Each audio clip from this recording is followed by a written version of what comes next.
Okay. So Amy, just be monitoring the room and just let people in as they join. But welcome everyone. My name is Jesse Whelan. I'm the Associate Director at the Office of National Fellowships. And Amy, if you'd like to introduce yourself. Hello, everyone. I'm the Associate Director of Alumni and Student Engagement for the Division of Undergraduate Studies. And so obviously all of you are here to hear from one of our wonderful alumni ambassadors, Charles Ford. And so I'll do a quick introduction for Charles, and then we're just going to jump right into questions. I have a few just to lead things off. But then the purpose of this presentation is for all of you to ask questions about the Gilman Scholarship, about studying abroad, and about the impact that it had both on Charles's academics at Florida State and after. And so want to make sure that we leave plenty of time for all of you to ask questions at the end. But to get us started, so we have the pleasure of having Charles Ford III join us today. He's a 2018 alumnus of Florida State University and a 2020 alumnus of the University of South Florida's College of Public Health, who believes in the power of health prevention and promotion through conversation and instruction. In 2017, Charles was awarded the Benjamin A. Gilman International Scholarship and completed a pre-medical internship with the FSU Global Scholars Program and the NGO Humanity and Community Development Projects Ghana, or HCDP for short, in Ho, Ghana. From this experience, Charles grew his passions for helping others through public health and infection prevention. Following graduation from USF, Charles worked with the Florida Department of Health in Hillsborough and Miami-Dade counties as an epidemiologist for the COVID-19 pandemic response, and most recently started his career as an infection preventionist with HCA Florida Aventura Hospital. Charles's research interests include multi-drug resistant organisms, vector-borne diseases, and emerging infectious diseases. Recently, Charles was selected as a 2022 Gilman Alumni Ambassador to speak on his experiences abroad and promote the program through social networking and presentations, much like this one. So welcome, Charles. We're so happy to have you here.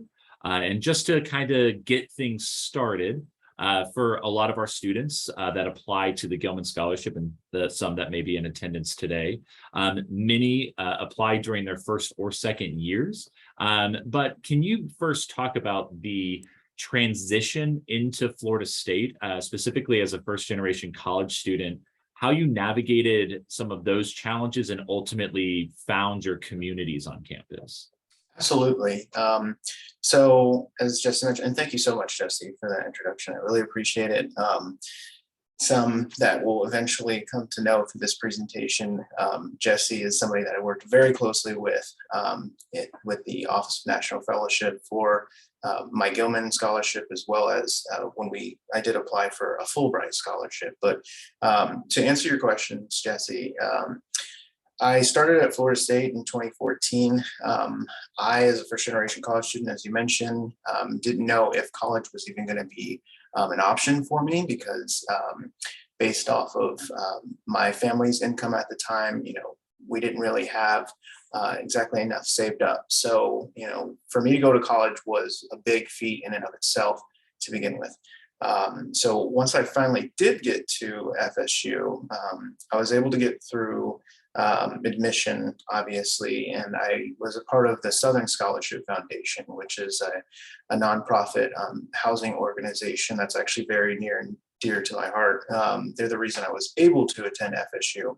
I was introduced to this community of very similar and like-minded people to myself, and a lot of the SSF members of that community were actually CARE students.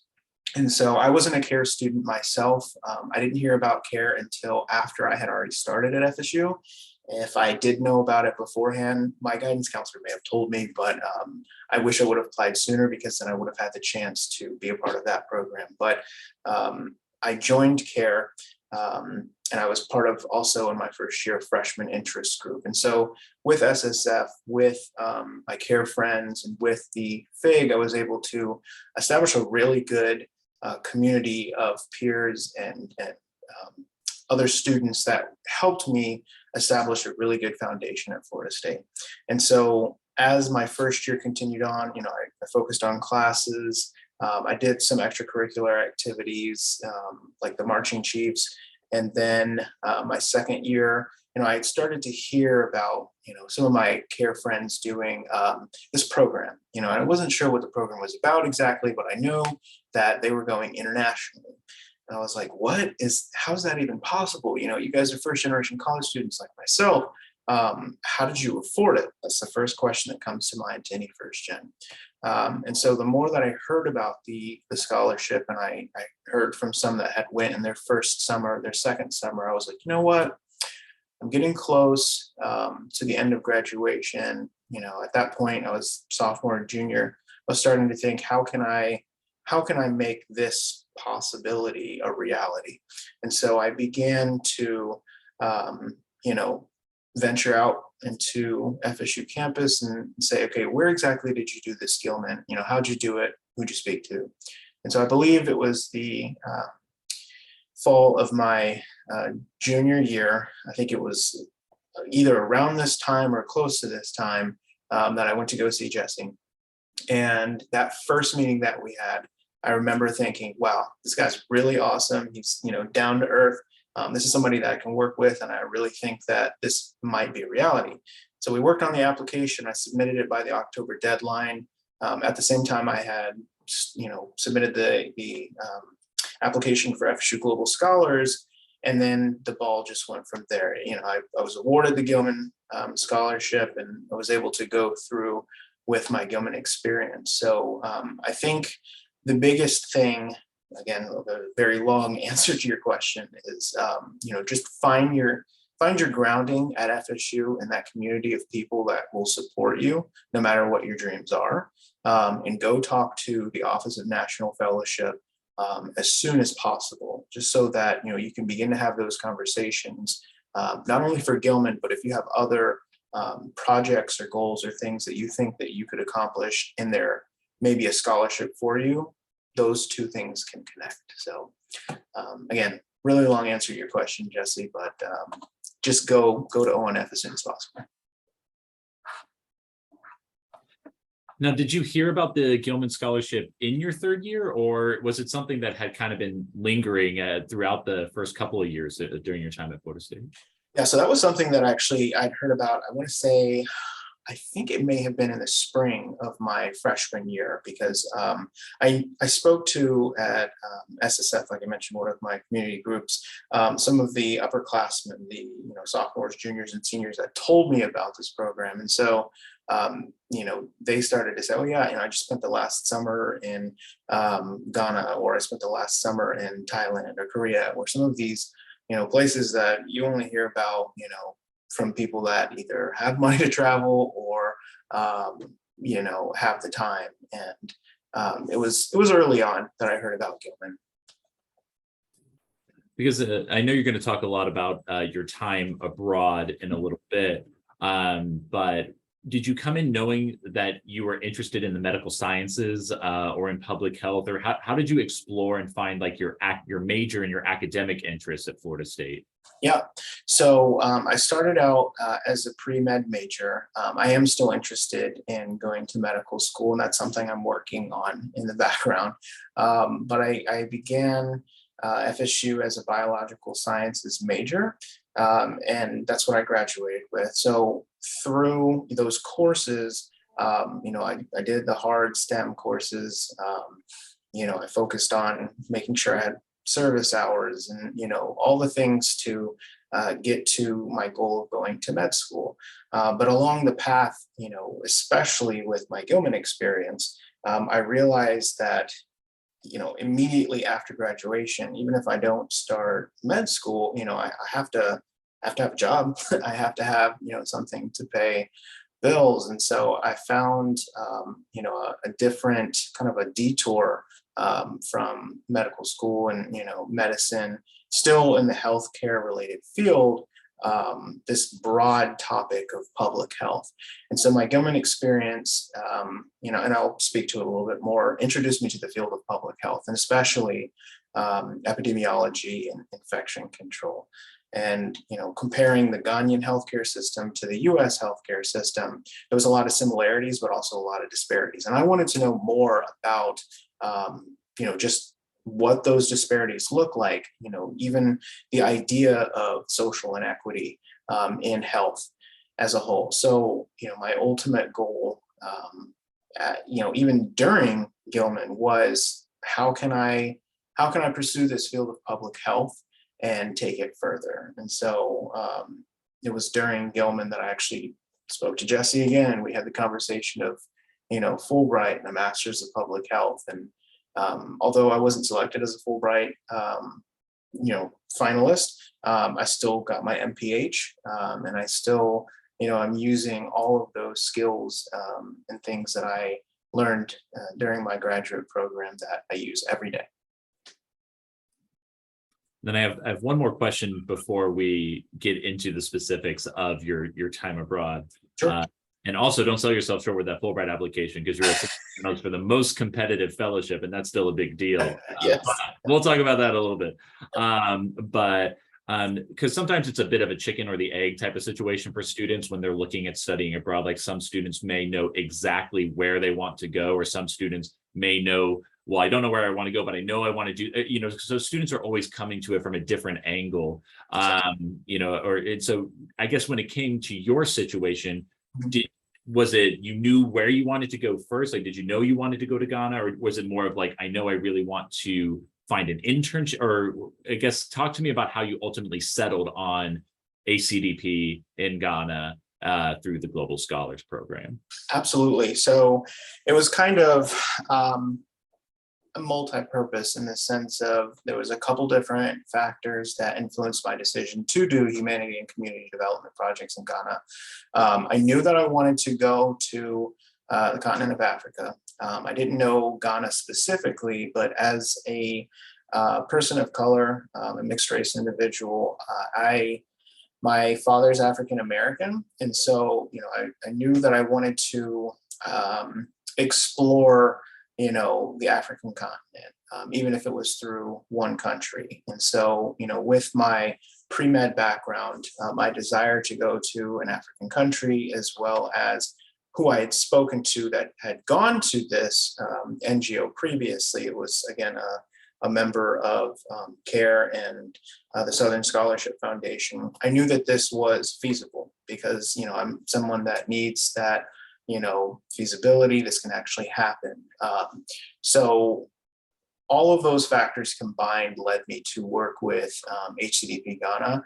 But I would say, even for individuals that don't know exactly where it is that they want to go, what they want to do, these are things that when you go visit the people at the Office of National Fellowship, they can help you hone in, what your passions are, what projects you think you would be interested in doing that align with your major. And even if it doesn't align with your major, maybe you're thinking of studying a specific language, or completing a project that is outside of the scope of your major. The more that you work towards that, the more that you talk about that in your essays for the application, that dream can become a reality. So again, long answer to your question, but I think there's a lot of different moving parts, especially as an undergraduate student, and being able to grab those different things and say, hey, how can I combine,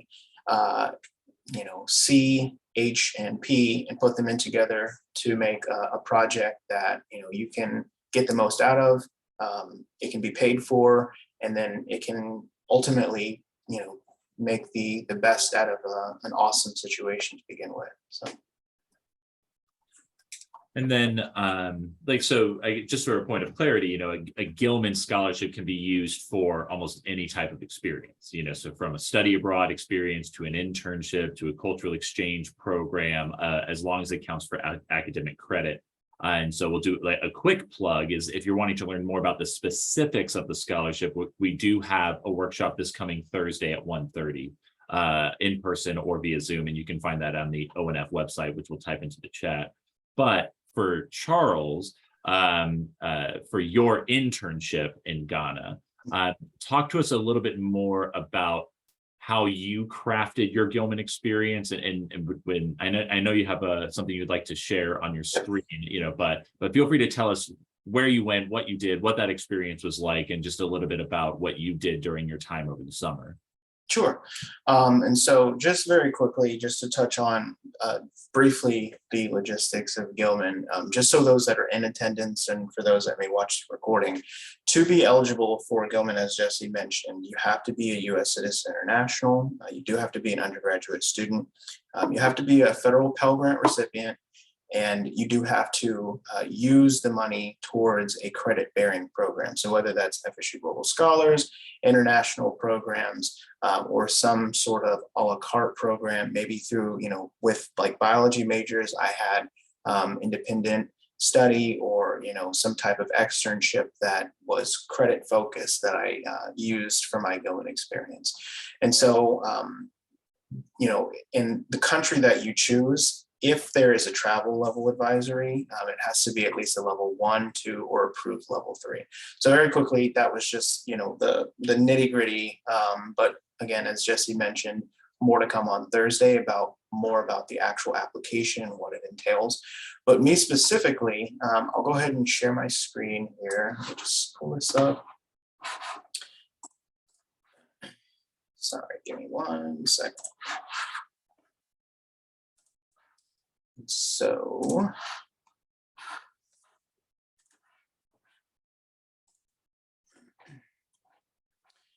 okay, can you see my screen, Jesse? Okay, great.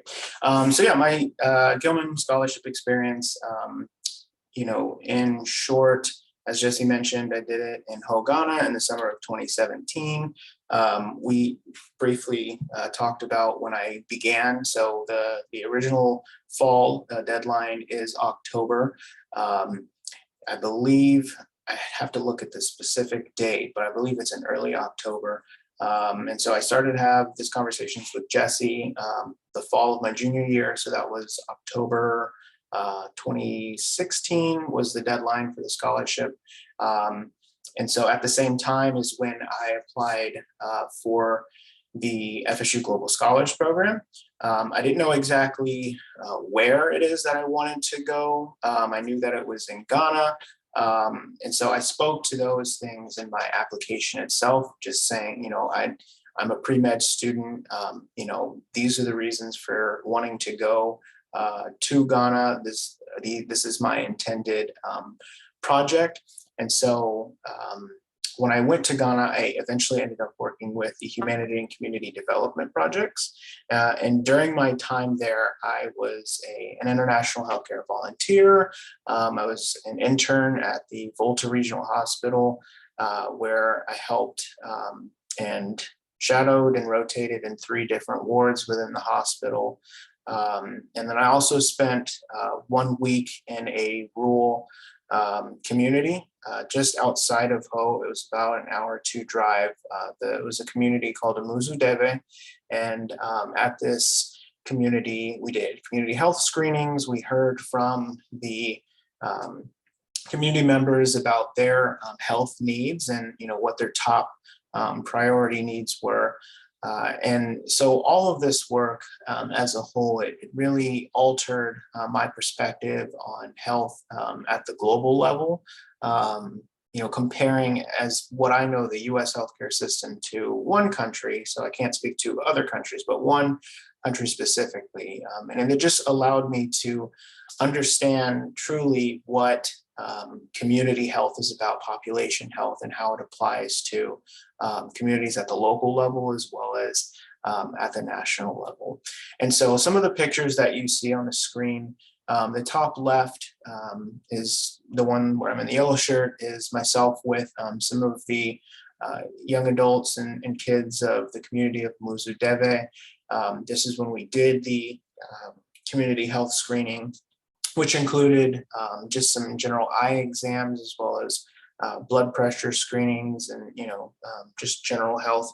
The top right picture is actually myself and one of my FSU Global Scholars cohort team members. So I didn't go to Ghana by myself. I did go with 2 other FSU Global Scholars, which I think is important to note, because if you have concerns about traveling by yourself, if you think that that's something that you can do, absolutely. But if you do the FSU Global Scholars program, you may be able to do a specific, your specific Gilman experience with other, Global Scholar members. It's not guaranteed, but, depending on how it is that you apply and where you apply to, you may be able to go with other people. So that was Shannon and I at the top of Mount Afajato in Ghana. It was a really steep hike. On the same day, I was able to go in the middle left picture to one of the waterfalls that's in Ghana. I don't remember the name off the top of my head, but I could share that information later. It was really cool. It was the first time I'd ever seen a waterfall in person before. The middle right picture are the 2 kids that lived across from my host family member's house. So on the left is Edmund and on the right is Elliot. And so some afternoons when it was, super hot, we decided to play soccer and make it even hotter. So we had a good time while I was there. Bottom left picture is me at a monkey sanctuary where, I was able to feed some of the monkeys and get up and close and personal with the Ghanaian wildlife. And then the bottom right was actually myself. And it was a team of medical students actually from Rutgers University. And the individual in the middle was the charge nurse for the emergency ward. Her name was Iram. And I remember her being a particularly stern woman, but very compassionate. And so all of the experiences, the pictures that you see truly did, alter what I knew to be health and public health and what it means to be a member of a global community. And so, all of these things are, like I said, definitely possible. It's just a matter of how soon you start and what is available in terms of resources. Beyond Gilman and Fulbright, there are a number of other scholarships that are available that Jesse can speak to you more about. But for Gilman specifically, like you mentioned, if you're looking to do a cultural exchange, a credit-bearing study or project, any of those number of things, I think it's important to note that those resources are there. And one final thing that I would say is one of the requirements of Gilman is to do a follow-on service project. So the follow-on service project can literally take on, I don't want to say any and everything, as long as you're able to focus it and make it, very specific in what your outcomes are, how you hope to promote Gilman with your follow-on service project. And I can speak to mine. So my project actually was a presentation, a formal presentation to the Southern Scholarship Foundation with 2 other CARE and SSF team members, and so, community members.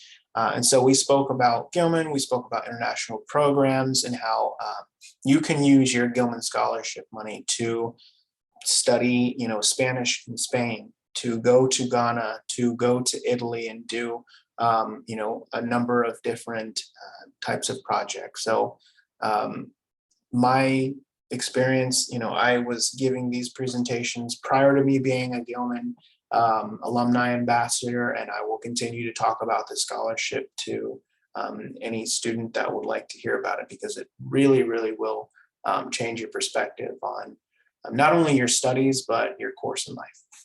And so I will go ahead and stop sharing my screen. And then we can get back to questions if anybody has questions, or Jesse, I know you may have some more questions.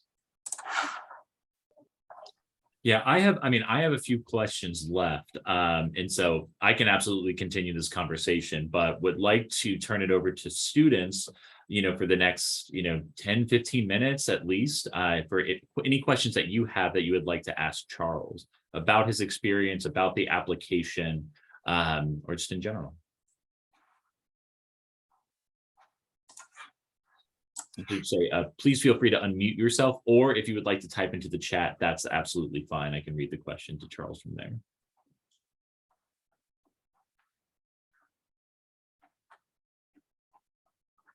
So I see a number of people. Don't worry about whether your question was already covered or you're not sure how to ask it. This can really be just a conversation. If it's, for the benefit of the group, don't be afraid to ask.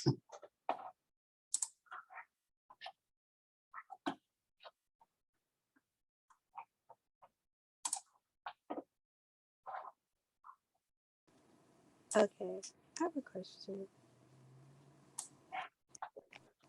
Um, I'm wondering, like, how much money on average did you spend, or is that like too personal?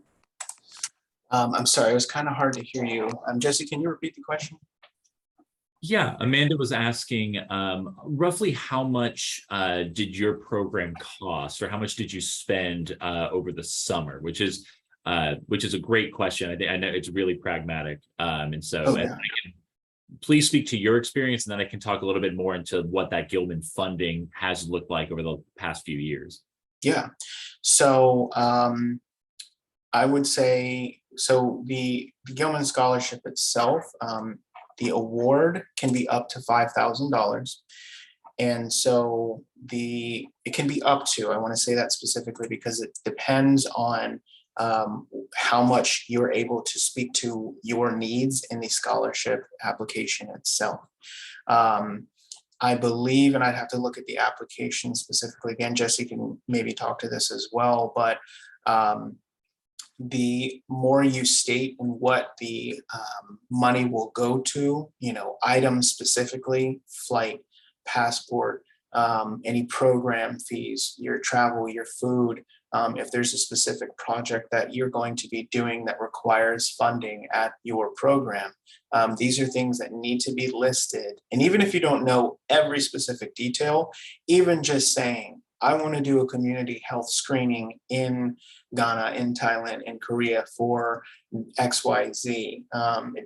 Even if you don't have your NGO down, you know that you want to do this specific type of project in this area of the world. Those are things that you need to mention. And again, Jesse can help you, as well as Bonnie and other members of ONF can help you hone those things in. And so for me personally, I think the bulk of my money in truth was the plane flight, because getting to Ghana from my hometown of Tampa, Florida, wasn't cheap. I think, and I should have looked at the numbers beforehand, but I think I actually ended up only using maybe $3,500, or maybe even closer to $4,000 for my Gilman experience as a whole. So, that covered my plane flight, which I think was almost $1,500. There was, I think, anywhere between $1,000 and $1,500 for my program fees for HCDP Ghana, because I covered the 9 weeks. And I'm sorry, I didn't mention this in my presentation, but I was in Ghana for 9 weeks. And so that covered all of my housing, my food, my transportation within Ghana. And the associated other program fees. I had a few $100 that was required for like my passport, the photos, the application itself, and then the specific NGO that I work with, HCDP Ghana.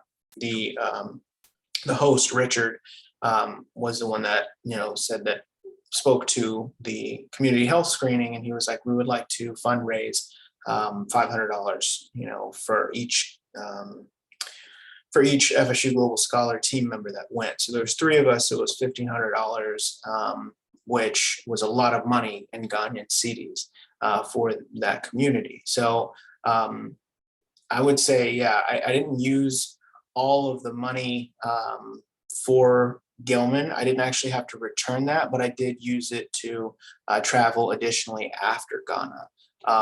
So, you know, I was able to use it in the scope of, you know, my cultural exchange for Ghana. So hopefully that answers your question, but it, you know, again, it specifically depends on what you're stating. The more specific you're able to be, the better. But you do have up to $5,000 that may be awarded to you if you're selected. And just to add one more caveat to your response, Charles, Grace was asking, like, how did you budget for your time abroad? And did you feel like the Gilman Scholarship was enough? Because you applied technically for the early deadline, Yeah. because you applied in fall. So can you talk a little bit more about finding out that you had funding about like 5 months before you? Oh, yeah, absolutely. So I went from, I believe it was May, 9 weeks. So yeah, like the end of May to early July in Ghana. And so when I submitted the Gilman Scholarship in October, I think I found out, I don't remember exactly when the decisions came out. But late December, early yeah, January. so late December, early January. It was at the start of spring for sure. And so it worked perfectly because I found out exactly how much I was awarded, which was a huge stress reliever because I was like, well, even if I don't get the full amount of money, I'm still going to be worried about, you know, I have all of these program costs. I know these are going to be things. How am I going to get the extra money? I was worried about taking out additional student loans to cover the rest. That wasn't a worry because I worked very hard with Jesse in our scholarship application to get the maximum amount. And it is feasible to do that. So, you know, knowing early on that I had the money secured at the start of the spring semester, it just made my planning and budgeting with FSU Global Scholars, with Jesse, so that at the start of my Gilman experience in May, I was able to have everything lined up so I wasn't scrambling. You can still pull it off even if you, you know, apply in the spring. It just gets a little bit more, the time crunch is a little bit smaller if you're doing a summer program.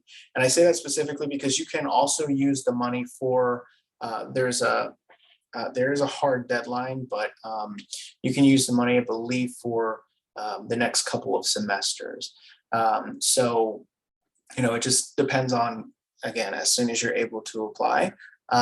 For me, it worked well because once I had the money, I knew when it was going to be deposited, when I could pay off the things that I needed to at the correct time. So the program fees first, then the flight, then everything like that.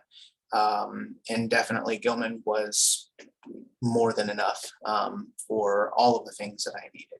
And I do see Grace's other question. Do you feel like it was hard navigating being a first generation student when going abroad? I think it really depends on where you're going. I will say one of my favorite stories to tell, and I'll tell it again, I'll tell it every single time. You should definitely, if you've never traveled internationally, you should definitely learn about what a connecting flight is. I didn't travel a whole lot other than going to college because, again, my family didn't really have the money to travel international like that. So my Gilman experience was my first international travel experience. And so I remember when my connecting flight was from Tampa to Newark, New Jersey, from Newark, New Jersey to Belgium, Brussels, Belgium, and then from Belgium to Ghana. And so when I got off the flight in Belgium, I remember thinking, oh, I got to go get my bag. So I left the airport, went and waited for a baggage claim. My bag never came. And I started freaking out. I went up to lost and found her, lost baggage. And the woman was like, can I see your ticket? And, she looked at the ticket. She's like, no, your bag has actually already been, transferred to your connecting flight. So it was an eye-opening experience just to learn about what that was for me. But beyond that, I mean, I was very fortunate, and FSU Global Scholars really set me up well when it came to preparing, because I I went into the entire experience with a truly open mind. I knew from the jump, I was prepared. I wasn't naive, to get hustled out of money or other things like that. But I did go into it knowing that whether it was a good or bad experience, it was going to be a learning experience. And so, any expectations that I had from what I wanted from the culture, I threw that out the door because I knew that this was going to be a completely different experience than what I was used to. And so I don't want to say that you shouldn't go in with expectations of like, oh, I want, I want this to be the best experience. It's going to be perfect. It may not be that way. That's something that I think is worth noting. It won't be a horrible experience, I hope, but you may get food sickness one night in the middle of the night. I know I did. And so, these are things that you have to prepare for. But as a first gen student, I think it also helped that I had other FSU Global Scholars with me to kind of bounce those ideas off. If you're alone or you're by yourself, really connect with your host family. If you do receive the scholarship, and you always have people back home that you can speak with. So it's definitely a steep learning curve for first gen students, but I wouldn't let that be the limiting factor. That's a really good question, Grace. Yeah, I think something we can always talk about it early on in meetings is, well, I think, if Charles had applied as a freshman, the program you would have probably participated in would have been vastly different from what you did as a junior, because, I think we can find programs that are more cohort based, where you're with a lot of Florida State students or others, and then we can find experiences that are more autonomous, whatever your comfort level is. I also, I apologize. I missed Meadows' question. I want to make sure that we circle back to that. But they were asking about just the application process in general. How long did that take? And can you kind of just speak more to that timeline? Yeah. So I knew that this was something that I was thinking about doing. Like I said, it was really at the mid second year, because I had these conversations with some of the upperclassmen before me that spoke about it at the Southern Scholarship Foundation. I don't think I actually started working on the application itself probably at the start of the fall semester, around the same time in my junior year. I may have had some conversations with Jesse beforehand and just, trying to get an idea of where it is and, what I wanted to do. But I had to make sure that I, finished the FSU Global Scholars Program application first to make sure that I had that credit bearing program in place. And then, I spoke about, wanting to do Gilman. So I don't remember the specific timeline, but I think I started the application around August and then it was due in October. So probably about 2 or 3 months if you can set aside, because you're going to work on a couple different things. The scholarship application itself, there's a couple different proponents. There's required 3 essays. And then there is a 4th essay if you're interested in doing like a critical need language, which you could get additional money for. But if not, there is at minimum 3 essays that you do have to complete. The first one is a statement of purpose. It just talks about who you are, what you plan to do, your program, your goals, and any challenges you may meet. The second essay is an essay about community impact. So it's going to talk about building mutual understanding and basically what it means to be a U.S. citizen while abroad, how you will seek opportunities to engage culturally, and then what opportunities you'll seek to make meaningful connections. And then the third essay is, it's actually about your follow-on service project. So it's about community impact. And so, in that essay, you'll talk about being an effective citizen diplomat while being abroad, because even if you go just for a cultural exchange or you're studying or whatever it is, you are representing Florida State University and the United States. So the actions that you take will have a profound impact, not only on yourself, but also the people you interact with internationally. This essay was also going to talk about how you'll give back by inspiring others to study abroad. whether that's on campus or in other home communities, and basically just a rough outline of your plan of action for that follow-on service project. So the audience, the tools, the timeline, if it's not, exact, once you get the scholarship, you can hammer out those details, because that is a requirement once you get the money. So I know that kind of answered Zion's question. But yeah, I would say a good 2 to 3 months, Meadow, is a really good amount of time to vote to the scholarship itself. And just to add, right now from the fall deadline, we're about 5 weeks away, which is still plenty of time to get an application together. And for our next question, Charles, I want you to start this, but then there are some things that are technical to Florida State that I'm not sure if you may know. But when you were looking at programs, did you know from the get-go that it was Global Scholars? Did you have like a contingency plan, or how did you, because it's not just getting accepted into Gilman, but it's getting accepted into the program that you apply to. So can you talk a little bit about that? And then I can speak to like kind of IP Global Scholars specifically. Yeah, of course. Absolutely. So again, this was back in 2016. It's almost, what's that, 4 + 2, 6 years ago exactly. But I can't remember if I applied to Global Scholars first or the Gilman. I'm pretty sure it was Global Scholars. But having had the conversations with people about Gilman, I only knew that Global Scholars was more than likely the option for me because, again, it was what I had seen other people do. That's not to say that you can't do international programs or even, a couple credits for your major as an externship. I say these options because although FSU Global Scholars is a really great program, you're not limited to that program only. So again, the eligibility requirement for Gilman is to be in a credit-bearing program. If you have like 3 credits of an externship for a bio major or some other type of credit for an externship built into your program specifically, you can use that as a requirement for Gilman. I did know one of the people that I did my follow-on service project with, he did his Gilman experience through international programs, and he wasn't with FSU Global Scholars at all.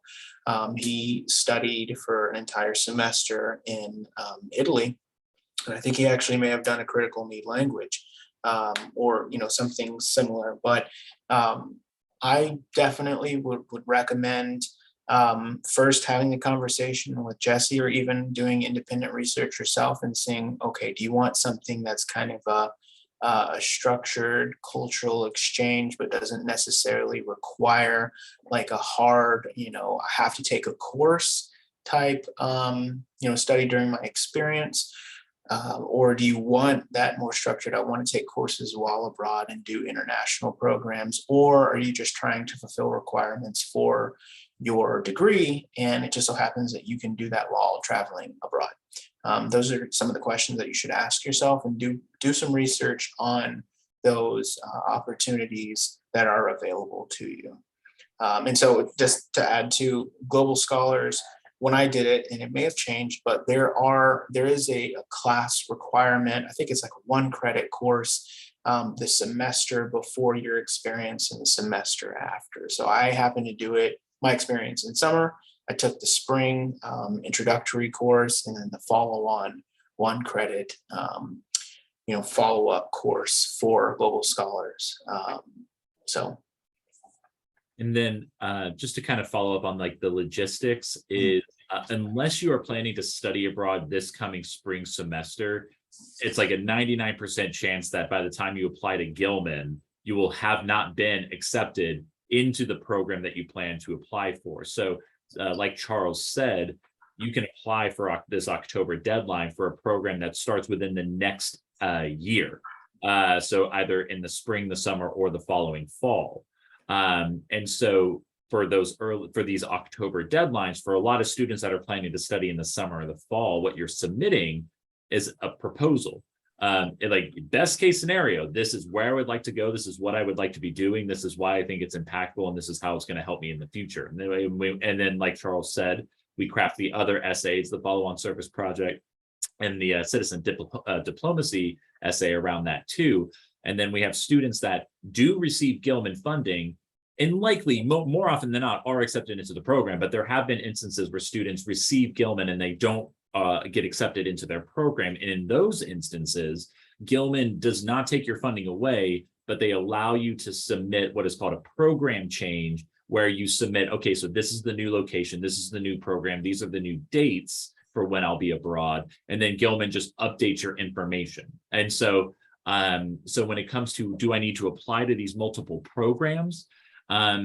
We can sit down and look at those deadlines as well, because I know a lot of IP programs are going to be due over the coming weeks. And I know there is that like $100 hurdle for some students, like the application fee.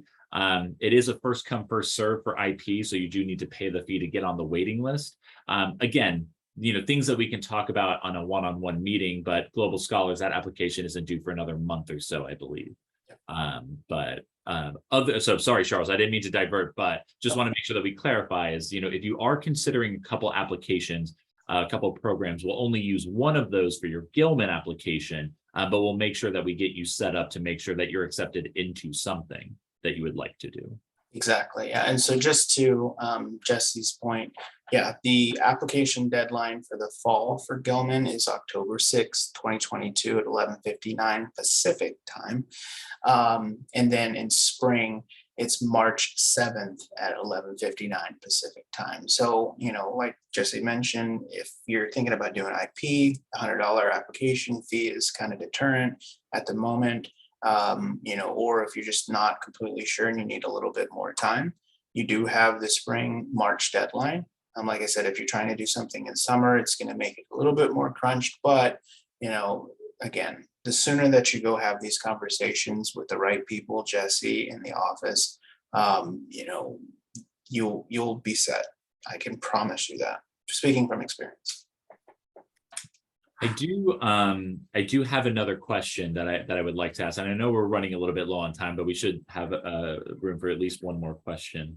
But one quick caveat is that when it does come to funding, is rarely do students that receive Gilman just receive Gilman. Sometimes that is more than enough, but like Charles mentioned, he did receive an additional scholarship through Global Scholars that we was able to add to his funding for international programs. While the price tag for those can be a little bit more expensive, I almost always transition with students from a Gilman application into application for IP scholarships, which can range from 50% off the program cost to a lump sum to this, that, and the third. And so it's usually Gilman and when it comes to your funding situation. But the last question that I have, I think, is speaking to, just kind of the current climate in the United States. One of the hardest essays for applicants that I work with to write is that citizen diplomacy essay. So can you speak a little bit to both when you were abroad, like when people found out you're American, like what was that reaction? But also for students who may be going abroad in 2023, I don't know if our international perception has gotten any better. But what advice would you have for students when you're having to maybe represent a country and a lot of things that maybe you may not subscribe to or things that you don't agree with, but you're still that first American that they interact with? Can you talk a little bit more about that? Absolutely. And just real quick, a brief backup to the funding piece. So I think also, and again, I don't know exactly because I'm not a CARE student, but I do remember hearing from some of my CARE friends that there were additional funds on top of Gilman that are built in for CARE students specifically, additional monies that can go towards Gilman. And I think that may be one of the things that Jesse was also talking about too. But so yes, my Gilman experience, as funny enough, when I went to Ghana, I was probably the lightest person that a lot of Ghanaians may have seen ever or in a very long time. My two FSU Global Scholars companions were actually people of color as well. And so similar to the Ghanaians, you know, they had dark colored skin. I'm a lot lighter in complexion. And so that perception of an American from their perspective, having had those conversations, you know, I would often get stares. I would often get people that would come up out of the blue and ask me questions. And so, you know, just being willing and open to what their perspective of an American is. It doesn't necessarily paint you in a bad light, or, you know, put you in this box. You are who you are, and you also just happen to be attending Florida State University and from the United States. So I wouldn't change what your identities are just because you are representing the United States. You should still speak true to yourself. And I say that specifically because I've spoken to Gilman alum who went to other areas of the world that, you know, maybe it was the first time that they had ever seen a person of color. And, you know, I've spoken to some of my alumni ambassadors that said, yeah, I was the first person that ever went to Peru. And they saw that I was Black and they're like, what? No, you must be from Africa. And I was like, no, that's not, you know, not exactly true. And so depending on every person, it may affect you differently, but I wouldn't, again, let that limit you. I think it's really how you go into it with an open mind, and keeping true to yourself and knowing, you know, what you stand for, what you believe in, but always practicing civil discourse and, you know, diplomacy as you're abroad. Speaking to that in 2017, when I went, the world was a very different place. Where we're at now, following, because we are still in a pandemic, and, you know, some of the geopolitical issues we've experienced in the last, you know, some odd 6 to 8 years. I would say that, you know, whatever your personal, again, identities, your political affiliations, your religious, etc. I think that, you know, you should, again, represent yourself well, be respectful, be kind. And if those difficult conversations come up, be willing to put yourself in another culture and another person's shoes so that you can understand why it is they're asking the question that they're asking, why maybe they're not coming for you, but coming at you like that, but also, you know, why they're asking that question, why they're looking at you the way that they are. Maybe they really haven't ever seen anyone that looks like you from America, and they want to know, you know, where you're from, what your ancestry is, you know, talk about your personal history. So having those difficult conversations is only going to make you a better human being and a better member of the global community. And it's going to make you, if anything, a better student, person, and professional once you do go on past your Gilman, because you'll be able to say, I have had those difficult conversations. So that just, you know, is a quick answer to that question.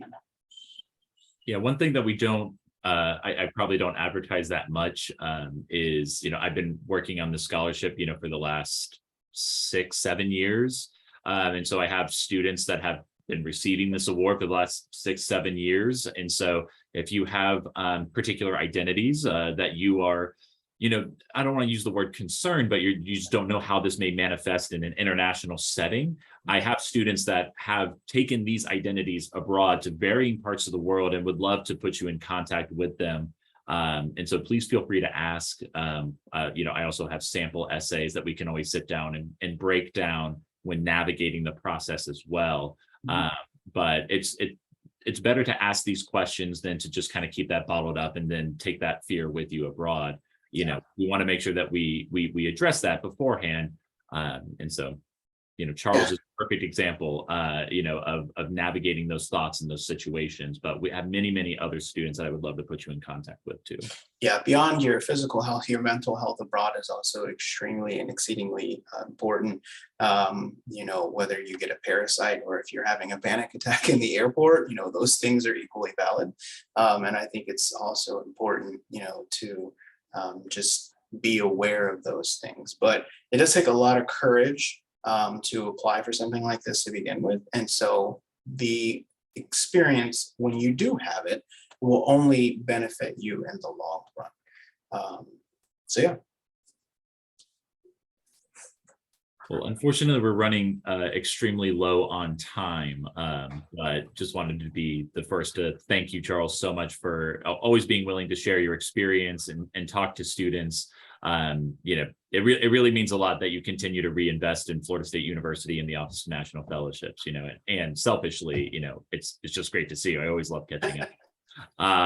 So should anyone else have any additional questions, of course, feel free to email me. I'd be happy to relay them to Charles.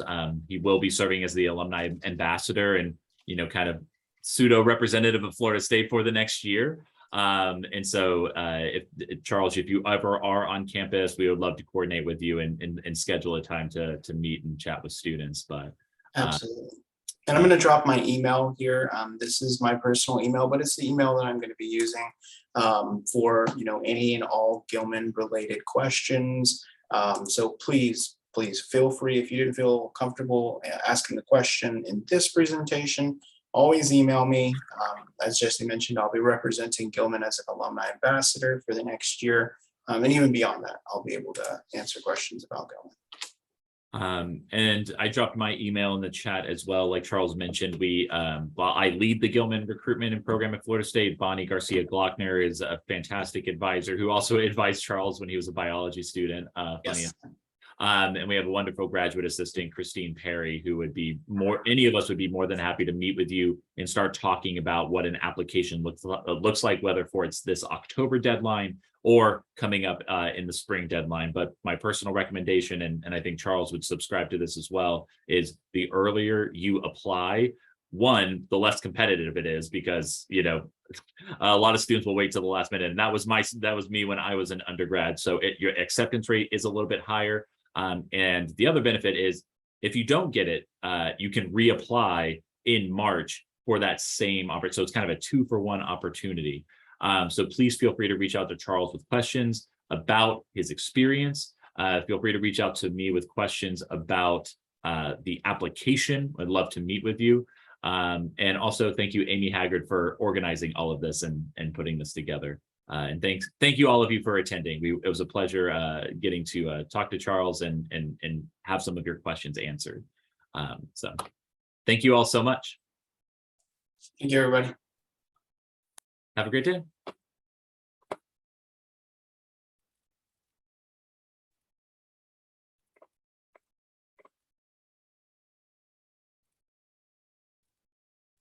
Woo.